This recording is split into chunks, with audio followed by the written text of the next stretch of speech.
Alright, this is Chapter 9, Lesson 2, doing the guided practice off page 724.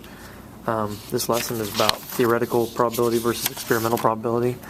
So the way I characterize that is theoretical probability is what should happen, mathematically what should happen.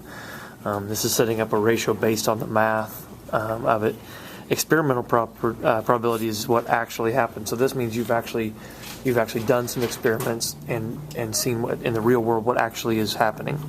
And then experimental probability is based off an understanding of relative frequency, which means how many numbers of successes did you have out of how many number of attempts. So you'll always be figuring out how many ways it did happen out of how many total different attempts you've actually taken. And that's similar to theoretical probability, only this is what should happen over the number of attempts, total number of possibilities. All right.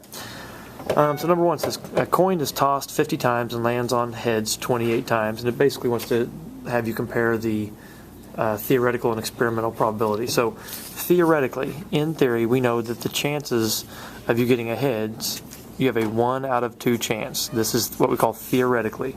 Mathematically, you have a 1 in 2 chance. That's 50% chance, a 0.5 chance. 3 different ways to write it. That's what should happen. What happened when they actually worked it out was 28 out of 50, which would be 14 out of 25 if we simplified it, which would also be 56% and 0.56. So we have a little bit of a discrepancy in what should happen and what actually happened when we did the experiment. Okay, a 50% versus 56%.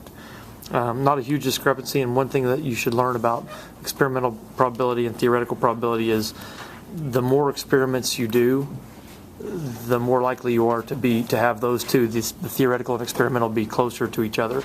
So, for example, if you only flip the coin once, you're either going to get heads or tails. So let's say you get a heads. Well, that means experimentally you're at 100%. Or if you would have got a tails, you'd be at 0%. In one trial, you're going to be a long ways off. You're going to be 50% higher or 50% lower. And then as you go on, the more trials you have, the more experiments you have, the more likely you're going to be getting to closer to 50%. So here, after 50 trials, they're at 56%. If they did 3,000 trials, I expect them to be even closer to 50%. Okay? All right, number 2. Yesterday, 11 out of 50 customers bought banana muffins. If 100 customers buy muffins tomorrow, how many would you expect to buy banana? All right.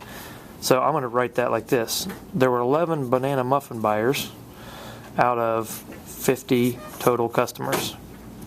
Okay? That would be the experimental probability. We could divide that out. You would get 22%, right?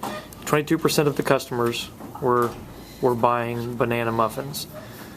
What they want you to do is use this experimental probability and make a prediction, because we can use experimental or theoretical probability to make a prediction on what's going to happen tomorrow if you have 100 customers. Now, I also see this as a proportion opportunity, because all you're doing is growing this thing to twice as many customers.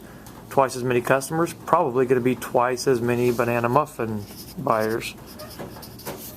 Of course, we could get that with realizing times 2, so times 2, multiply, divide, several different ways to solve that probability.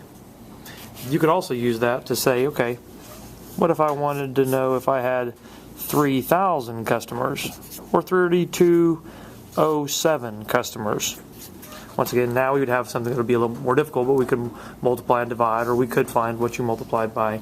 You can grow that or shrink that accordingly. You could also find the complement of that. 11 bought banana muffins. That means the other 39 of them did not buy. And so you can set up a lot of proportions to make predictions based on theoretical or experimental probability. Once again, theoretical, what should happen mathematically. Experimental, what actually happens when we set up and do an experiment repeatedly.